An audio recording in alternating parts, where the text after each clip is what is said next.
A single spotlight flickered to life, cutting through the darkness like a promise, and if you're watching this right now, don't blink. Because what you're about to witness is the kind of moment people talk about for years. The kind that makes you pause, breathe, feel, and if you haven't already, hit that like button and subscribe, because stories like this, stories that change people, are what we tell here. It all began with a trembling step onto the America's Got Talent stage. He was 29, Filipino, thin but proud, clutching an old microphone charm that dangled from a chain around his neck. His name was Rafael Santos, but back home, everyone called him the Filipino Elvis. The nickname didn't come from a gimmick, it came from a voice so full of soul and ache that even a simple hum could sound like a heartbeat trying to speak. But tonight, his voice wasn't steady. Even from afar, you could see the glisten in his eyes. He wasn't just here to sing. He was here to survive. When Rafael reached center stage, the judges looked up, Heidi smiled gently, Howie leaned forward with interest, Sophia tilted her head, but Simon Cowell, he froze.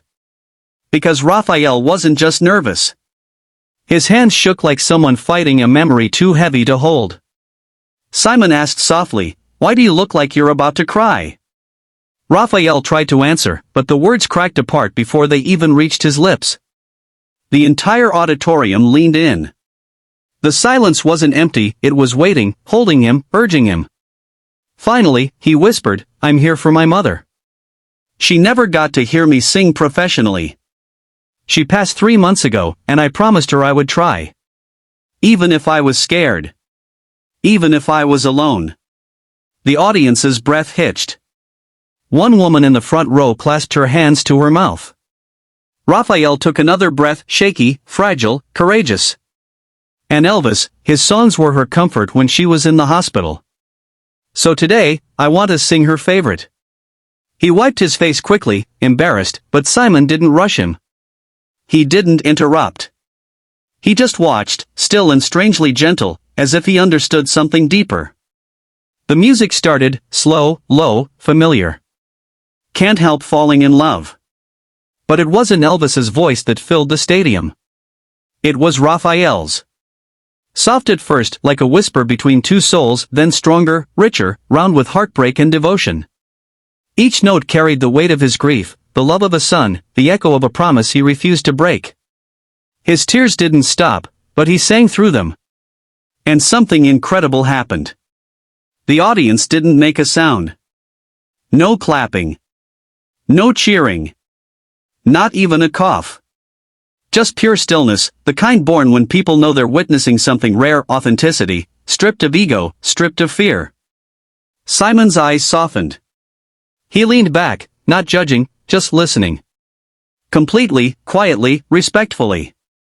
For once, the harshest critic in the world didn't want to interrupt a single second. By the time Rafael reached the final line, voice trembling, hand pressed over his heart, the last note broke into a sob. The music faded. But no one breathed. Then a sound rose, one clap. Then another. Then all at once, the room erupted into a standing ovation so fierce it felt like a wave crashing through the theater. Rafael looked overwhelmed, staring at the audience as if he couldn't believe any of it was real. Sophia had tears in her eyes. Howie stood with both hands high. Heidi pressed her fingers to her chest, whispering beautiful. And Simon. Simon did something rare. He leaned forward and said, in a voice barely above a whisper, that wasn't a performance. That was love. Rafael covered his mouth, sobbing. And love, Simon continued, is what music is all about. The audience cheered again, but Rafael still didn't know what was coming. Simon stood up. Walked to the golden buzzer. And without a word. He pressed it. The explosion of gold confetti felt like heaven opening. Rafael fell to his knees, crying into his hands as the judges rushed to him. Strangers from the audience cheered his name. Backstage, people who had never met him felt like they had known him forever. Because grief is universal. Love is universal. And courage, especially the courage to sing while your heart is breaking, is something everyone understands. But Rafael's journey didn't end there. The golden buzzer wasn't a finish line, it was the beginning.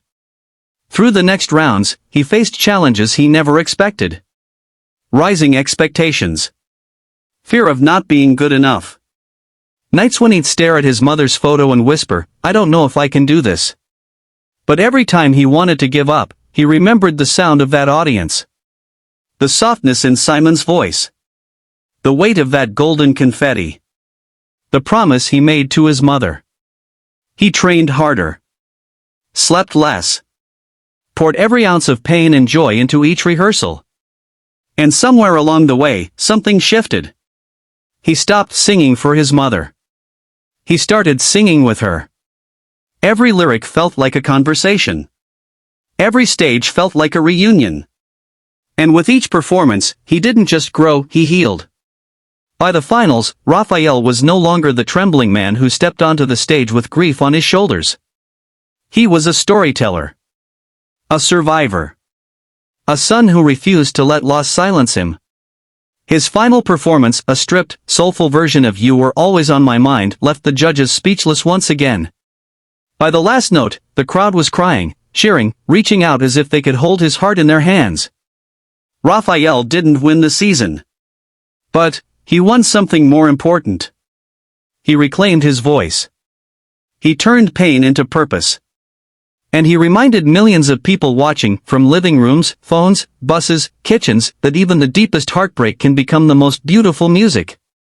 And right now, if you're feeling this story in your chest, don't leave without hitting that like button.